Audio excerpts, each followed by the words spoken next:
राधे राधे महाराज जी, आपके चरणों में कोटि कोटि प्रणाम। महाराज जी, जब कोई सांसारिक परेशानी या विपत्ति आती है, शुरू में सत्संग की कृपा से मन में आता है कि श्री जी है ना, संभाल लेंगी, और मन शांत भी हो जाता है। पर समस्या लंबे समय तक बनी रहती है या उसका प्रभाव बढ़ जाता है तो धीरे धीरे ध्यान ना चाहते हुए भी उसकी चिंता में जाने लग जाता है। ऐसी परिस्थिति में मन को चिंता से कैसे हटाएं? नाम कोई है सोई जो राम रची राखा, को करी तर्क बढ़ावई शाखा, अस कही जपन लगे हरि नामा। भगवान शंकर ने पहले प्रयास किया सती जी को समझाने का, और जब नहीं समझ पा रहे तो वही है, छोड़ दिया। वही है सोई जो राम रची राखा, को करी तर्क बढ़ावई शाखा, अस कही जपन लगे हरि नामा। देखो करके हरिनाम जपत जय, जिते विनायक शुभ शुभ विघ्न करे नहीं कोई, विघ्न करे नहीं कोई, डरे कलिकाल कष्ट भय, हरे सकल संताप हरस, हरिनाम जपत जय परम आनंद। अरे समझ नहीं पा रहे, समझ नहीं पा रहे। तुम समझती हो तुम्हें कोई लंबे समय की विपत्ति है, पूरा जीवन अगर कांटे पे तोल के देखे तो एक ही शब्द निकलेगा, विपत्ति। अगर प्रभु का चिंतन छूट जाए ना, और ये चिंतन होने लगे मैं बीमार हूं ना, तो अभी आधा घंटा में चेहरा का अभी खींच लो फोटो, और आधा घंटा बाद खींच लेना है। अविनाशी का बच्चा, राम मरे तो मैं मरे, नहीं तो मरे मेरी बला है। अविनाशी का बाल का मरे न मारा जाए। वो ये केवल प्रवचन नहीं है, जीवन है, जीवन जीवन है। प्रवचन नहीं कि केवल भाषण दे रहे हैं, जीवन है। और ये इसलिए हम बता देते हैं अहंकार पुष्टता के लिए, जैसे आपने कमाया है तो अब दे के जाओ, ऐसे नहीं जाना होगा।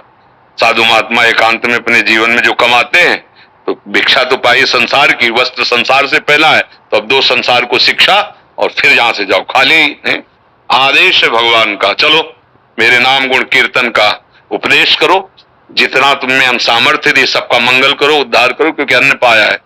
गृहस्थ में पैदा हुए हो, गृहस्थ से ही पोषण हुआ है, गृहस्थ से ही अब भी ये सब गृहस्थों के द्वारा ही दिया हुआ है। हम भले कहें भगवान तो इस रूप में आके भगवान ही तो दे रहे ना, तो फिर भगवान ही इधर से बुलवा रहे, करो सेवा करो जन समुदाय की। तो ये मत समझो कि कोई विपत्ति, ये देखो खेलने वाले, युद्ध करने वाले अगर घाव की चिंता करें कि अगर कहीं खेले तो कहीं चोट न लग जाए, तो घर बैठो, आओ घर में, फिर वृंदावन धाम नित्य विहार में अपने शरीर को पूरा करो और प्रभु के घर बैठ जाओ कोई खेल की। वही तो हम सिखा रहे हैं। अब खेलना भी चाहते हो, बड़ा मनोरंजन, और डरते भी हो कि चोट न लगे, तो ये खेल ऐसा नहीं, बिना चोट के नहीं निकलोगे। खेल है, पुत्र मेरा, पति मेरा, परिवार मेरा, तो कर्म किसके फिर भोगो। जो जीव जितने क्षण के लिए आए, जो विधान आपके कर्म के अनुसार जितना, कहीं धोखेबाजी नहीं, एक सेकंड का भी कहीं धोखा नहीं हो सकता। प्रभु सर्वज्ञ सर्वशक्तिमान, वो ठीक निर्णय करते हैं। विपत्ति किसे कहते हैं हमें समझ में नहीं आता। हनुमान जी ने बताया वो विपत्ति कहते हैं। का हनुमंत विपत्ति प्रभु सोई, जब तो सुमिरन भजल न होई।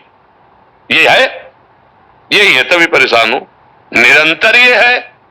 तो ललकार विपत्ति को, क्या करेगी तू, शरीर नष्ट करवाएगी, क्या करेगी, ये तो नष्ट होगा, अजर अमर थोड़ी है। और मेरा स्वरूप नैनम छिंदन्ति शस्त्राणि नैनम दाति पावका, न चैनम क्लेदयन्त्यापो न शोषयति मारुता। न आग में ताकत है, न किसी दिव्यास्त्र में ताकत है, क्योंकि अविनाशी स्वरूप है। लौटो, बाहर से लौटो, घर में सुरक्षित हो जाओगे। स्वरूप में आओ, भगवदानंद में आओ। काहे कोई सब चिंता इतनी फैलाए हो, नाम जप करो। भगवान को चिंता है, तुम्हें पैदा किया इस सृष्टि में, तो तुम हाथ हिला लेते हो, इसलिए तुम्हारे लिए रास्ता की करो। अगर हिलाने लायक नहीं हो, हाथ पैर चलने लायक नहीं हो, तो भूखे नहीं मरने देगा। कितने ऐसे जीव सृष्टि में हैं, देखो अजगर को अगर 1 कुंतल मांस चाहिए पचाने के लिए, तो भूखों मर नहीं पाएगा। हाँ, 2, 4, 10 दिन, 15 दिन, जितने तक जीवित, फिर कोई फंस जाएगा उसके सामने और उसे लील जाएगा, फिर 10-15 दिन के लिए। सबको, पूरी सृष्टि को देखो ना, जिसको जो चाहिए, जितना चाहिए आहार परिपक्व। आप जंगलों में देखो, आप अपने घर पशु पाल के उतना स्वस्थ नहीं रख सकते जितना भगवान के सहारे वो स्वस्थ है। रहीमन बहु भेषज करत, ब्याज न छाड़त साथ, और खग मृग बसत अरोग बन, क्योंकि हरि अनाथ के लाथ। देखो ना सुंदर सुंदर श्रृंगार किए हुए ऐसे पक्षी कि आप रंग भर नहीं सकते जैसे भगवान ने भरा, एकदम स्वस्थ भगवान के। भगवान सबको भरण पोषण